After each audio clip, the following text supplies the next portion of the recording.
بہجت الاسرار شریف بڑی ایک عظیم کتاب ہے جو بہت سے اولیاء کرام کی سیرت پر لکھی گئی ہے، جن میں سر فہرست میرے اور آپ کے غوث شیخ عبد القادر جیلانی رحمۃ اللہ تعالی علیہ کا بھی نام ہے۔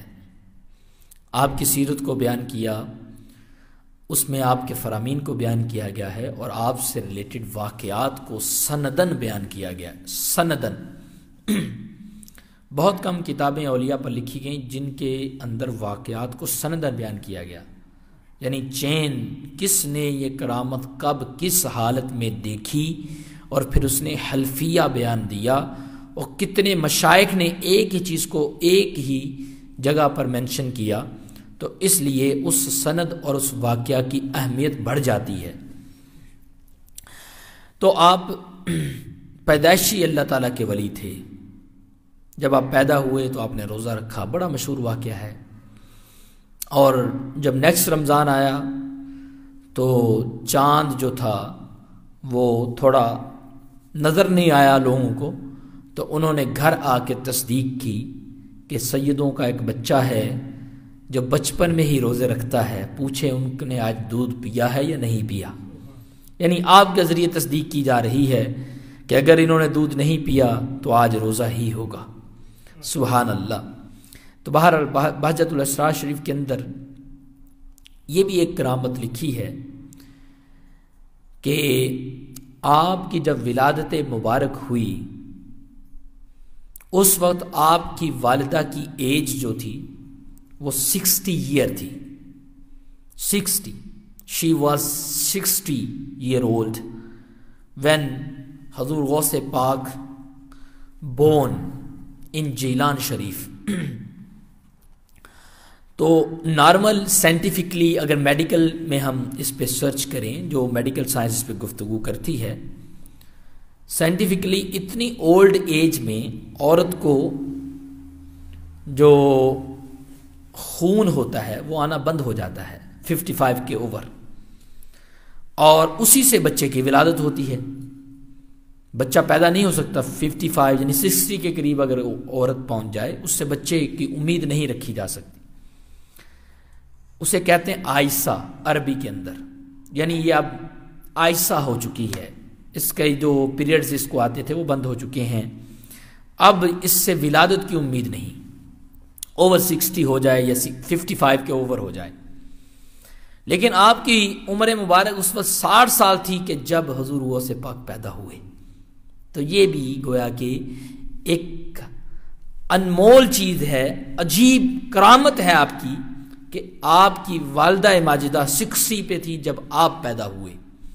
اور پھر حضور غوث اعظم رضی اللہ عنہ کی شان یہ بھی تھی کہ جب آپ پیدا ہوئے اسی دن جیلان شریف کے اندر آپ کے اس گاؤں میں 1100 بچوں کی ولادت ہوئی۔ یہ بھی بہجت الاسرار شریف میں لکھا ہے بڑی سند کے ساتھ۔ وہ ہے کہ اللہ تعالیٰ عز و جل نے جیلان شریف میں آپ کی ولادت کی جو خوشی ایک کی گئی، سمجھ لیں، اس میں لوگوں کو بچوں تقسیم کیے، بیٹے تقسیم کیے، اور پھر آپ نے پیدا ہوتے ہی روزہ رکھا، اور سحری کے وقت دودھ نوش فرماتے، اور پھر آفتاب غروب آفتاب سورج کے غروب جب سن سیٹ ہوتا اس وقت آپ دودھ اپنی والدہ کا پیا کرتے تھے۔ اور جب آپ کی عمر 5 سال کی تھی، 5 سال جب ہوئے آپ، اب 5 سال کے اندر ہم بچوں کو عموماً 4 سال کے بعد بچوں کو قرآن پڑھانے کے لیے مدرسے لے کے جاتے ہیں۔ مسلمانوں کی یہ رسم چلی آئی ہے، یا رسم بسم اللہ سے کہتے ہیں ہم، کہ بسم اللہ خوانی کسی اچھے قاری کو بلا کر کہتے ہیں کہ آپ میری بچی یا بچے کا قرآن شروع کروا دیں۔ وہ رسم ایک ادا کی جاتی تھی، اہل عرب اور عجم میں بڑی مشہور رہی ہے۔ رسم بسم اللہ جب آپ کی ہونے لگی، بسم اللہ خوانی کی رسم ادا کی گئی، تو قاری صاحب نے کہا آپ پڑھیے اعوذ باللہ من الشیطان الرجیم۔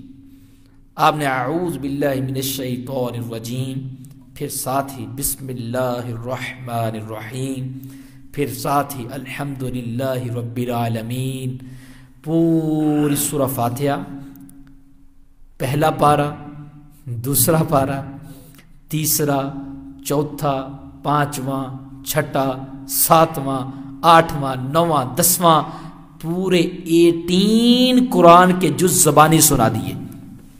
18 جز، 8 پارے اپنی رسم بسم اللہ میں، جس میں عموماً ہم بچے کا اعوذ باللہ درست کرواتے ہیں کہ بیٹا اعوذ اعوذ، بیٹا پیچھے پڑتا ہے، پھر ہم اس کا درست کرواتے ہیں.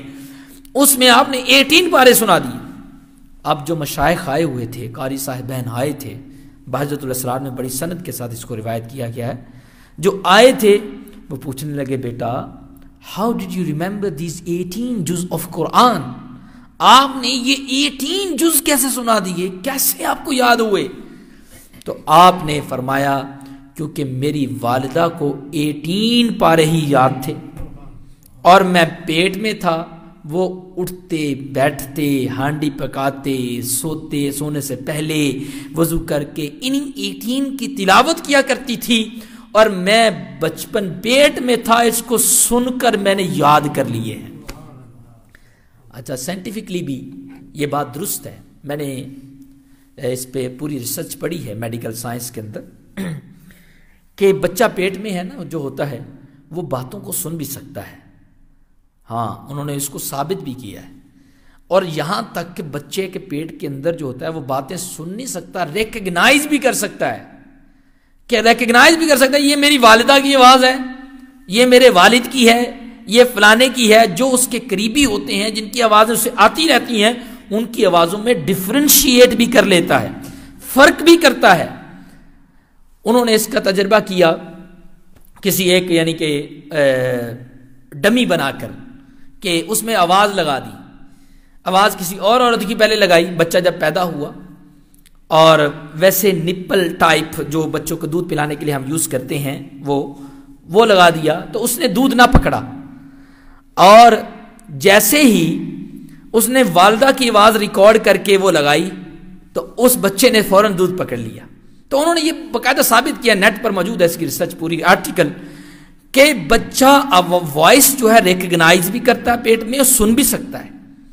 تو حضور غوث پاک رضی اللہ تعالیٰ عنہ نے یہ اس وقت بیان کیا کہ میں نے اس کو سنا اور ان پاروں کو یاد بھی کیا. سبحان اللہ کہ آج میڈیکل بھی اس کو پروو کر رہی سائنس کہ یہ بات پاسبل ہے. بہرحال یہ میرے حضور غوث پاک رضی اللہ تعالیٰ عنہ کی کرامت تھی. بہجت الاسرار شریف کے اندر یہ پوری کرامت آپ کی سندن بیان کی گئی ہے. اس کے علاوہ آپ نے مجاہدات بھی بڑے کیے ہیں. بعض اوقات بندے لوگ آپ کی کرامات سن کے بڑے یعنی ششدرہ رہ جاتے ہیں کہ یار کیا بندہ تھے، کیا اللہ کے قرب ان کو حاصل تھا، لیکن ان کی مجاہدات اور محنت پر بعض اوقات نظر نہیں کرتی کہ انہوں نے مجاہدات کتنے کی ہیں، ان کی محنت کتنی تھی. آپ کے بارے میں آپ نے خود فرمایا کہ 40 سال تک تو میں نے عشاء کے وضو سے فجر کی نماز پڑھی ہے، یعنی 40 سال تک آپ رات کو سوئے نہیں. اب دیکھیے پیدائشی ولی ہیں، پیدائشی ولی ہیں. بہجت الاسرار شریف میں لکھا، آپ سے جب پوچھا کہ حضور آپ نے کب جانا کہ آپ اللہ کی ولایت، آپ کو ولایت مل چکی ہے، آپ نے کب جانا؟ فرمایا میں اس وقت تقریباً 10 سال کا تھا، میں گھر سے باہر نکلا، فَأَرَى الْمَلَائِكَةَ، عربی کے اندر یہ کتاب ہے پوری جس سے میں یہ پورے واقعات آپ کو سنا رہا ہوں. فَأَرَى الْمَلَائِكَةَ، I've seen the many angels in front of me and they are saying تَقُولُ لِلصِّبْيَانِ، they are saying to children، فرشتے یہ بچوں کو کہہ رہے ہیں. میں کھیلنے کے لیے باہر نکلا تو فرشتے میں نے دیکھے کہ وہ بچوں کو کہہ رہے ہیں افسحوا لِوَلِيِّ اللَّهِ حَتَّى يَجْلِسَ، کہ لوگوں اللہ کے ولی کے لیے جگہ کشادہ کر دو. فرشتے کہہ رہے ہیں. اور آج ہم پیسے دے کے اپنے پروٹوکول کے لیے اپنے چند چاہنے والوں کو پیسے دیتے ہیں کہ یار جب میں آؤں تو ذرا کھڑے ہو جانا، جب میں آؤں تو حق حق کی آوازیں لگانا. میں ان پیروں کی بات کر رہا ہوں جو واقعی پیسے دے کے پروٹوکول مانگتے ہیں. یار ذرا آنا، ذرا پتہ چلے کہ میری انٹرنس ادھر سے ہوگی، تم ادھر سے کھڑے ہو جانا اور اتنے پیسے پر آور تمہیں ملیں گے. ذرا حق حق کی آوازیں لگ جائیں تو پتہ چلے گا کہ پیر صاحب کی انٹرسٹ ہونے لگی ہے. میرے بھائیوں آج ہم پیسے دے کر اپنے چاہنے والے ان سے آوازیں لگاتے اپنا پروٹوکول مانگتے ہیں. لیکن قربان جائیں حضور غوث پاک کی شان پر، فرشتے آوازیں لگا رہے ہیں، افصحوا لولی اللہ، افصحوا لولی اللہ، لوگوں پیچھے ہٹ جاؤ، اللہ کا ولی آ رہا ہے، جگہ کشادہ کر دو۔ یہ بہجت الاسرار میں سند کے ساتھ بیان کی حضور غوث پاک کا خود فرمان۔ پھر فرماتے مجھے اس وقت بھی پتہ چلا، یہی میری ایج تھی، میں گھر کے چھت پہ چڑھا اور میں نے دیکھا اس دن حج تھا۔ اب میں بغداد شریف میں، یعنی جہاں آپ کا گھر تھا جیلان شریف میں تھا، اور میں نے ادھر سے عرفات شریف کو ڈائریکٹ دیکھا۔ میں نے دیکھا بہت سے حاجی کھڑے ہیں، اللہ نے میری نظر میں اتنی طاقت پیدا کر دی کہ تمام پہاڑ، تمام درخت، سب کچھ میری نظر سے ہٹ گئے، میں حج اور خانہ کعبہ کو لائیو آنکھوں سے دیکھ رہا تھا۔ یہ آپ کے اس وقت عالم تھا جب آپ کی 8 سال، اراؤنڈ 10 ایئر آپ کی ایج تھی۔ تو فرماتے میں نے اس وقت جان لیا کہ اللہ نے مجھے کسی خاص مقام کے لیے چن لیا ہے۔ تو یہ آپ نے بعد میں اپنے مریدین کو یہ واقعات سنائے، سند کے ساتھ بیان ہوئے۔ تو آپ کی مجاہدے کا عالم یہ تھا، کتاب بہجت الاسرار شریف میں ذکر فصول من کلامہ پورا باب ہے، اس کے باب کے اندر لکھا ہے کہ 15 سال تک میں ایک رات میں ایک قرآن ختم کرتا رہا، کنٹینیوسلی۔ ہمیشہ یاد رکھو، میرے آقا نے بھی حدیث میں اس پہ زور دیا کہ زیادہ عمل بعض اوقات ہمارا ذہن بنتا ہے، ہم بزرگوں کو پڑھتے ہیں نا، ہم 4 نفل 10 12 100 نفل بھی شروع کر دیتے ہیں۔ زیادہ عمل کی طرف مت جاؤ، لیکن اس طرف ضرور جاؤ کہ جتنا کرو استقامت کے ساتھ کرو۔ اگر ہم 100 پڑھ سکتے 100 پڑھو، لیکن ایسا نہ ہو کہ 100 تو کر لی نیت اور ایک دن پڑھ بھی لیے، اس کے بعد دوسرے دن فرض نماز بھی آپ کی چھوٹ رہی ہو۔ استقامت کے ساتھ جتنا کرو استقامت کے ساتھ کرو، اور بزرگوں نے ایسا ہی کیا، جو کیا استقامت کے ساتھ کیا، تو اللہ نے ان کے اس میں اتنی برکت ڈالی کہ ان کو قطبیت پر فائز کر دیا۔ حضور غوث پاک سے پوچھا گیا، حضور آپ قطب کیسے بنے؟ اللہ نے آپ کو قطب بنا دیا۔ قطب ایک اولیاء میں درجہ ہے، سٹیٹس ہے، غوث بھی سٹیٹس ہے، غوث صرف نام نہیں ہے، سٹیٹس ہے، ایک درجہ ہے جو اللہ تعالیٰ اپنے خاص اولیاء کو عطا کرتا ہے۔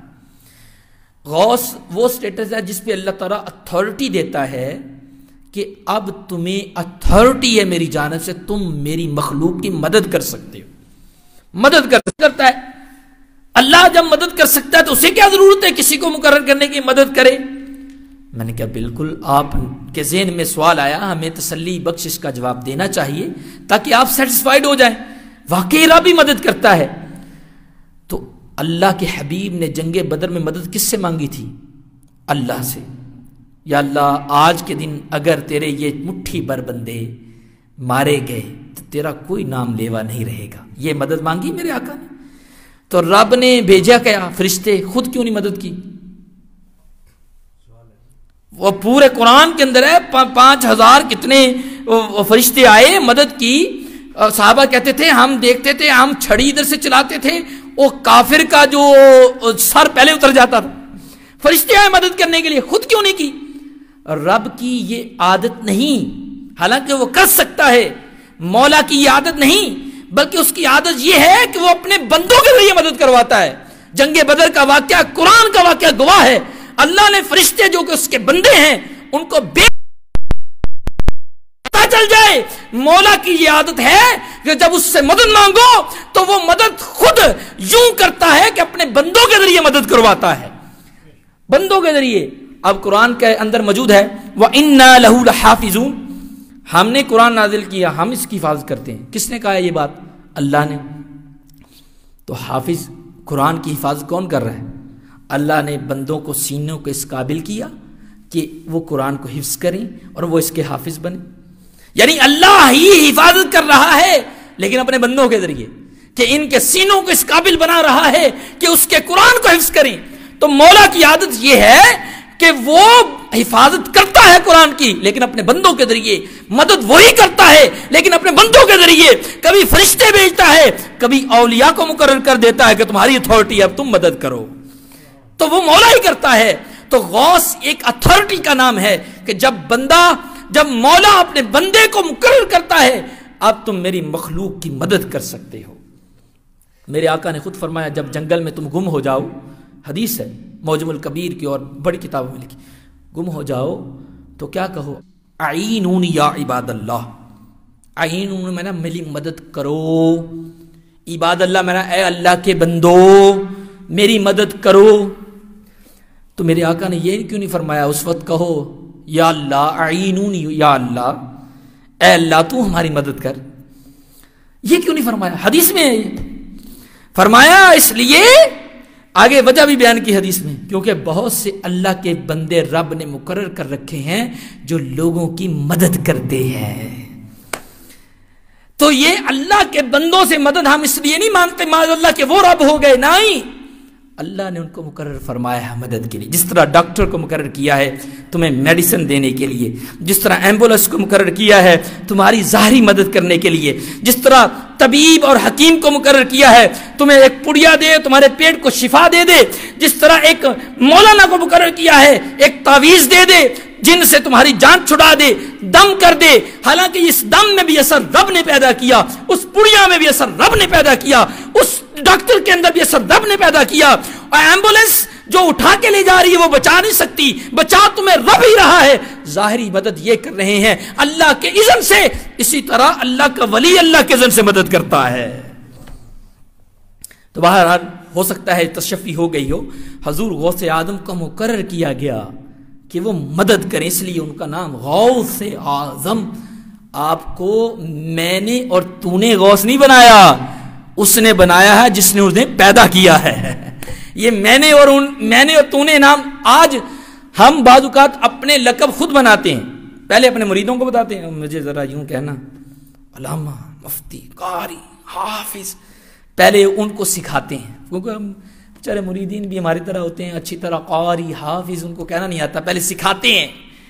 یہ کہنا مجھے کہ تم کہو گے تو لوگ کہیں گے، لیکن سبحان اللہ قربان حضور غوث اعظم رضی اللہ تعالی عنہ کا رب نے لوگوں کے دلوں میں ڈالا کہ یہ غوث ہے، اور انہوں نے کہنا شروع کیا. آج پوری دنیا میں جہاں اسلام پہنچا وہاں پر میرے آقا کی سیرت پہنچی، اور جہاں سیرت مصطفی پہنچی وہاں پر حضور غوث اعظم کا نام بھی پہنچا ہے. ایک گورے نے تبصرہ کرتے ہوئے کہا، میں نے اس کا آرٹیکل پڑھا، اس نے کہا there is a few personalities in Islam، بہت few personalities اسلام کے اندر ہیں کہ جہاں اسلام پہنچا اور ان کا نام اور ان کی سیرت اور تعلیمات بھی پہنچی ساتھ.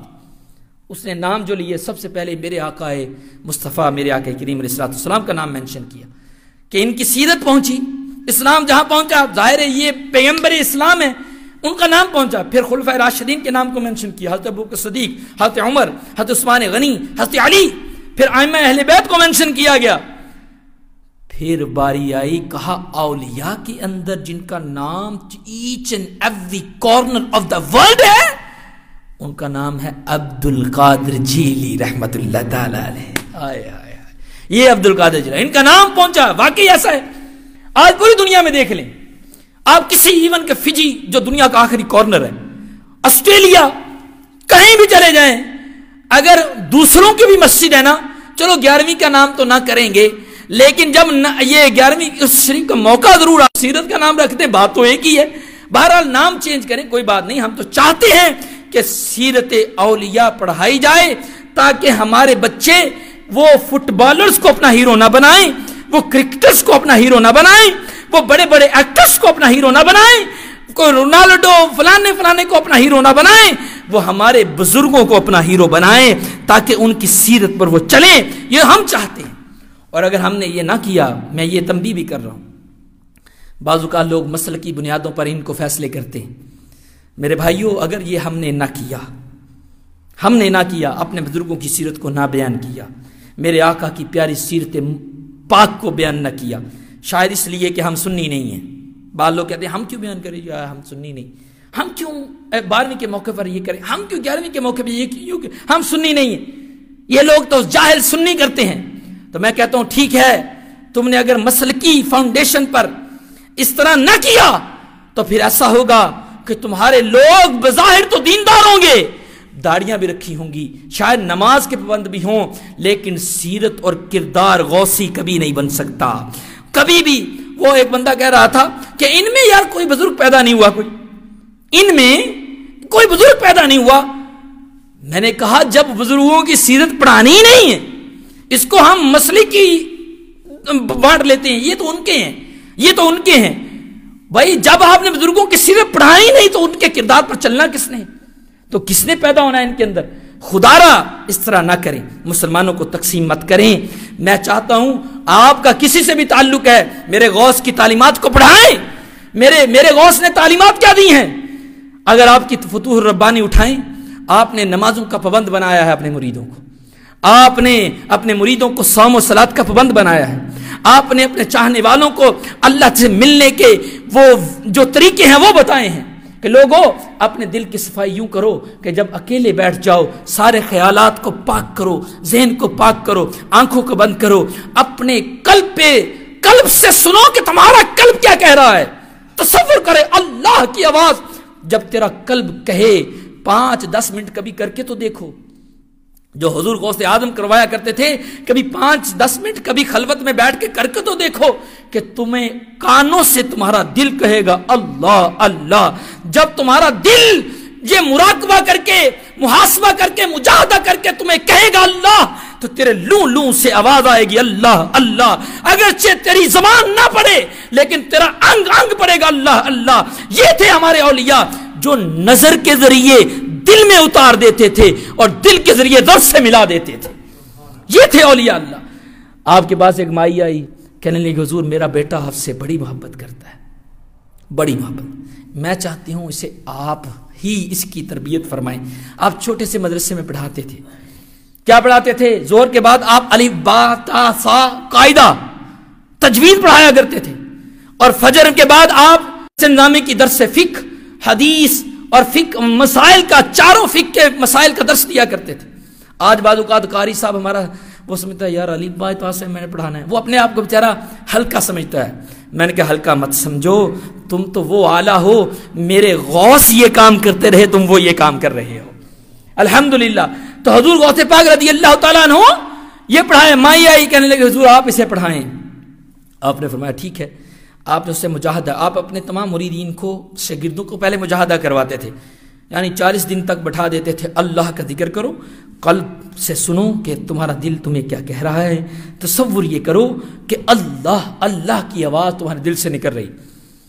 زبان کو بند کر کے پورا سلسلہ قادریہ میں ایک مراقبہ ہے, اللہ کا اسم جلالت کا مراقبہ.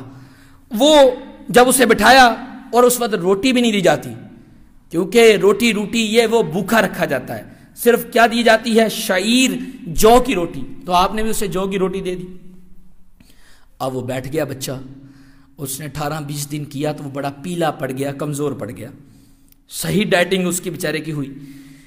مائی آئی دیکھنے اپنے بچے کو, دیکھا وہ تو پیلا پڑ چکا ہے, فوراً گئی شکایت کے لیے بارگاہ غوثیت میں, تو دیکھا کہ حضور غوث پاک آگے سے مرغی کھا رہے ہیں. بہجت الاسرار کا واقعہ ہے, یہ کوئی بنایا نہیں ہے. بہجت الاسرار صفحہ نمبر 227 پہ یہ واقعہ موجود ہے عربی کے اندر.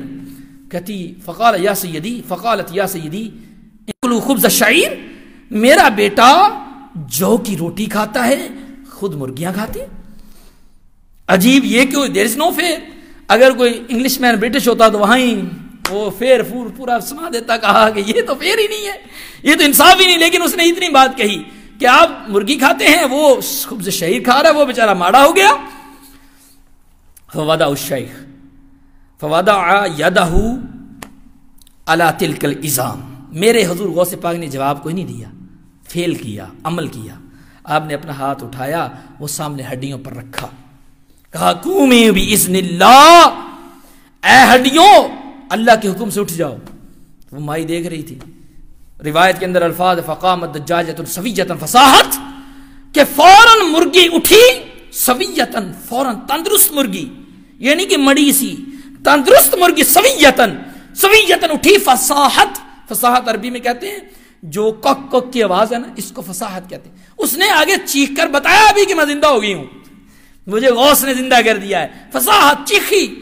پھر حضور غوث پاک نے آگے جملہ فرمایا, اذا سارا ابن کا ہاکذا جب تیرا بیٹا ایسے ہو جائے گا فَلْيَأْكُلْ مَا يَشَاءُ، پھر جو چاہے کھائے پھر جو چاہے کھائے۔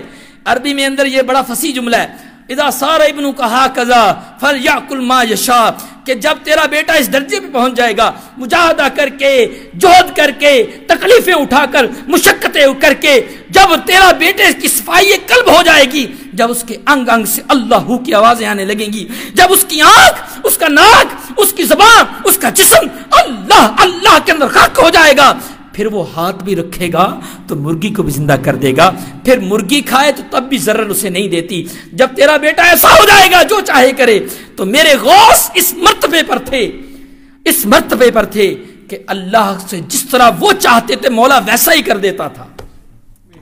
تو یہ ہے میرے غوث کی سیرت۔ اے کاش ان کے مجاہدات، اگر ان کا ایک خطبہ، عربی میں آپ نے خطبات جو دیے وہ پڑھ کر سنا دیا جائے نا، جو آپ مجلس میں خطبہ دیا کرتے تھے عربی کے اندر، تو لوگ روئیں کیا، اپنے کپڑے پھاڑ لیں۔ آج بھی اتنا اثر ہے آپ کے خطبوں میں، فتوح الربانی جو آپ کے خطبوں میں لکھی گئی، کہ آپ کس طرح اللہ اور اس کے رسول کی بات کیا کرتے تھے، آپ کس طرح اللہ اور اس کے رسول کے اوپر مر مٹنے کی بات کرتے تھے، فنا فی الرسول کی بات کرتے تھے، اللہ کے اندر اللہ تعالیٰ عز و جل کے جلووں میں غرق ہونے کی بات کرتے تھے۔ تو آپ کی تعلیمات کو پڑھو، خدا کی قسم، صرف کلامات نہیں، اپنی 11ویں کو بھی ایجوکیشنل بناؤ۔ 11ویں کا نام یہ نہیں کہ چنگیاں ڈشاں پکا کے کھا کے رج کے چلے جاؤ، 11ویں کا نام نہیں، 11ویں یہ ہے کہ حضور غوث پاک دی پوری تعلیمات پڑھاؤ، انہوں نے پڑھاؤ۔ اصل سے حضور غوث پاک کیوں 11ویں کیا کرتے تھے؟ آپ اپنی زندگی میں ایک دن مجلس کیا کرتے تھے، 12ویں کو پورے عالم میں لوگ مشائخ کو بلایا کرتے تھے، اور 12ویں تاریخ کو آپ یہ کیا کرتے تھے حضور میرے آقا کی یاد میں، اور کیا کرتے تھے؟ اللہ اور اس کے رسول کی باتیں، حدیثیں سناتے تھے، ان کو وصل کے رستے بتاتے تھے، ان کو طریقت کے اسرار ان پہ کھولتے تھے، حقیقت کے اسرار کھولتے تھے، تعلیمات دیتے تھے۔ آج ہم نے لنگر کا نام 11ویں کر لی، لنگر ہے 11ویں، بلکہ یہی جب 4-5 بڑے آ جائیں نا، راجہ صاحب، چودھری صاحب، سارے کٹھے ہو گئے، وہ کہتے ہیں کتنے لنگر آندیا نال ہی، وہ خدا دیا بندیا جو 4 منٹ بہ جا مسجد سے سکون کر، تیروں لنگر بھی لگ جائے گا۔ لنگر کا نام 11ویں نہیں ہے، یہ جو اہل سنت نے بنا لیا ہے نا، یہ بات غلط ہے، لنگر از اونلی 11ویں نہیں، تعلیمات غوث 11ویں کا نام ہے، تعلیمات مصطفی 11ویں کا نام ہے، اور قرآن اور سنت سنانے کا نام 11ویں ہے۔ انشاءاللہ میں اہل سنت کو یہ کہتا ہوں، خدا را اپنی 11ویں کو، اپنی 12ویں کو ایجوکیشنل انسٹیٹیوٹ کا درجہ دو، کہ وہ بات سنی تھی، میں نے عمل کیا، میری اندر کی دنیا بدل گئی، کاش جلدی 11ویں آئے، میں اور بات سنوں، میں عمل کروں، میری اور اندر کی دنیا بدل جائے۔ آمین۔ اللہ تعالی ہمیں اس پر عمل کی